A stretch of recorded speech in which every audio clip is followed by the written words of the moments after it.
मी ते पोच केलं. आता मी नवीन जॉमेट्री काढलेली तो हे नाही होते. ओके, मॉडेलमध्ये, कारण जॉमेट्री इम्पॉर्टंट नाही आपल्याला, फक्त जो कन्सेप्ट आहे त्याच्या मागचा तो इम्पॉर्टंट आहे. ओके, परत एक नवीन जॉमेट्री काढून ती कॉल केलेली आहे. सेम तशाच टाईप मध्ये स्ट्रक्चर आहे याचं. 1 1 2 3 4. ओके, इनिशियल अनालिसिस मध्ये तुम्हाला number of step, total number of step किती आहे करायचे ते. Okay, current step 1, initial 1, minimum 1 आणि मॅक्सिमम तो 4 सेकंदचा आहे. ओके, करंट स्टेप 2 मध्ये गेल्याच्या नंतर इथं initial 1, minimum 1, maximum 4. Okay, current step तुमच्याली 3, initial 2, minimum 1, maximum 4. Okay, current step 4, initial 3, minimum 1 आणि मॅक्सिमम 4. ओके, हे झालं. याच्यानंतर आपल्याला काय करायचं आहे, इथं फोर्स द्यायचा आहे. ओके, पहिला फोर्स.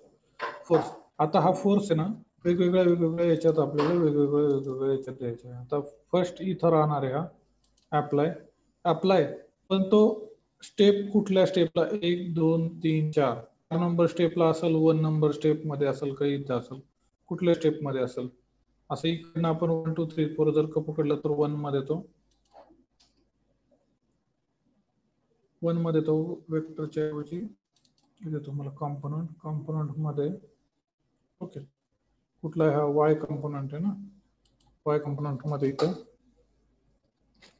-500 न्यूटन आला होता. ओके,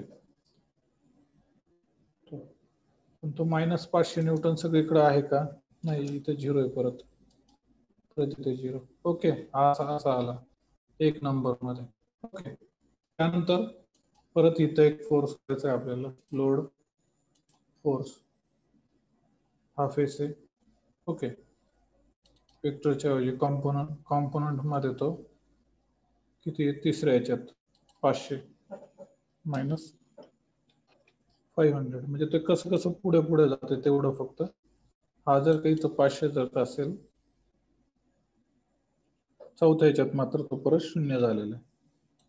ओके, म्हणजे हा फोर्स असा, पहिला फोर्स, दुसरा फोर्स. ओके, मी कुठल्या याच्यात देतोय ते पण तुम्ही बघा. पहिल्या याच्यात, दुसऱ्या याच्यात पण नको येतो आपल्याला 0. ओके, हा फर्स्ट फोर्स आहे असा, जो परत 0 0 येतो तो, समजा असा पहिल्या याच्यातच लागतोय तो. दुसरा फोर्स आहे जो तिसऱ्या याच्यात लागतोय 500, आणि तो मग पुढे जाईल. परत एक मी फोर्स घेतो, आता इथे घ्यायचा आहे आपल्याला. Okay, load force. ओके, हा फोर्स वेक्टरच्या ऐवजी मी हे म्हणतो, आणि हा वाय कॉम्पोनंट मध्ये लागेल, पण तो चौथ्या याच्यात आहे, किती, -1000 न्यूटनचा. ओके, परत हा इथे 1000 आहे, तो ऑटोमॅटिकली घेत राहतो, नाही मला दुसरीकडे नाही पाहिजे तो 1000 न्यूटनचा, फक्त चौथ्या याच्यात येतो. ओके, चौथ्या याच्यात, पण परत तो 0 होऊन जाणार आहे. परत सगळे स्टेप झाले की तो 0 होणार आहे. ओके, परत या पॉइंटला पाहिजे मला लोड फोर्स, तो पण सेम 1000 न्यूटनचा कॉम्पोनंट, पण तो दुसऱ्या सायकल मध्ये, तो दुसऱ्या सायकल इथे मात्र तो 0, आणि फर्स्ट आपण तो 0, म्हणजे लास्टला पण तो 0. म्हणजे ही गाडी 1000 वाली इथून इथं गेली की इकडनं इकडे चालली. ओके, आता सोल्युशन मध्ये जाताना मला टोटल डिफॉर्मेशन आणि स्ट्रेस. पण आता याच्यात मला आणखीन एक काय द्यायचंय ट्रान्झिएंट मध्ये, सपोर्ट कंडिशन, फिक्स सपोर्टचं लोकेशन. फिक्स सपोर्ट हा एक दिला आपण,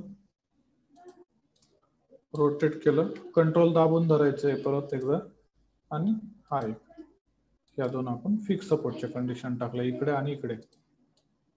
इकडे एक फिक्स सपोर्ट, इकडे एक फिक्स सपोर्ट आहे. ओके, आणि सॉल्व.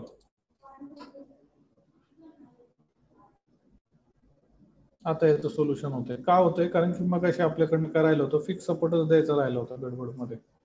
डायरेक्ट आपण मेन फक्त फोर्स दिला आणि सोडून दिला, मग ते डायनामिक अनालिसिस मुळे तो पार्ट तिथनं म्हणजे ह्या जागेवरनं मिसप्लेस व्हायला लागला, तो पळायला लागला इकडे तिकडे.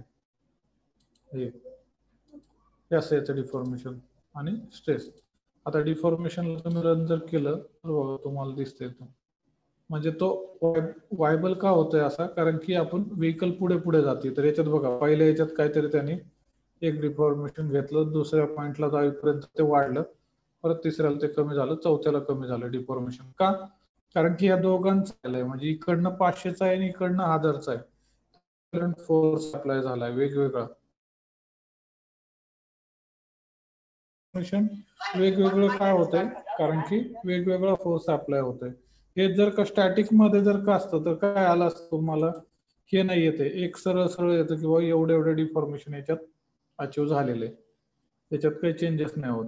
पण इथे हे डिफॉर्मेशन सुद्धा चेंजेस आहेत, म्हणजे सेकंदाला वेगळं डिफॉर्मेशन, दुसऱ्या सेकंदाला वेगळं डिफॉर्मेशन आहे, तिसऱ्या सेकंड आहे आणि चौथ्या सेकंदाला वेगळं डिफॉर्मेशन.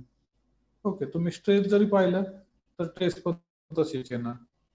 ओके, इथे तुम्ही टेबुलर मध्ये जर का पाहिलं तर हे सेकंदात येतं, पहिल्या किती मॅक्सिमम स्ट्रेस कधी. ओके, कुठे मग हे चेंजेस काय येतात, ते तुम्ही स्टॅटिक मध्ये जर का बघितलं तर हे चेंजेस.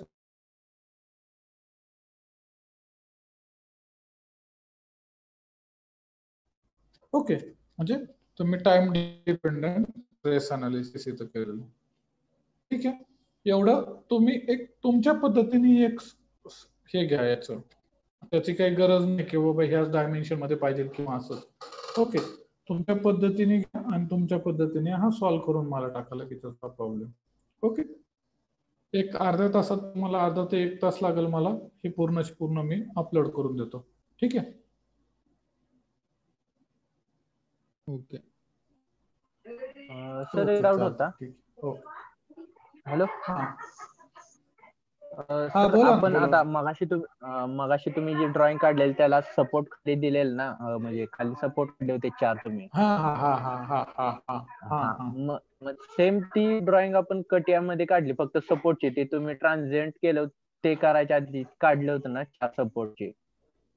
हा चालतंय ना, चालतंय. हो हो, ते कटियामध्ये जरी काढलं तर इकडे पण आपल्याला ती घेण्यासाठी .stp फाईल घ्यायची.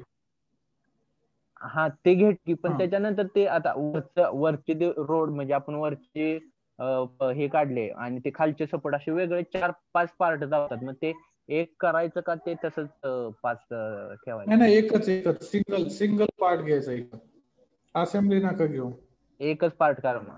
हा, म्हणजे जॉईन करून हो घ्यायचे हो, सगळे एकच पार्ट. पार्ट घ्या, असेंब्ली नका घेऊ. हो हो, जॉईन करून घ्या. हा परत इकडे आल्याच्या नंतर त्याला कन्स्ट्रेंट करावंच लागतं, त्यापेक्षा तिथंच एक सिंगल पीस बनवून घ्यायचा, त्याचा काय प्रॉब्लेम नाही ना. पण त्यात काय हा होणार, चालेल. ओके. हा तुम्ही जरी तो तिकडनं जरी कॉल जरी केला तो, तरी इथे तुम्हाला जॉमेट्री मध्ये जाऊन त्याला स्लाइस मटेरियल करावं लागेल. हा ते झाले, कारण पण ते त्याचे फेस 4 विचारलं ते मग नसणार आहेत दुसरं ना. कोणतं तरी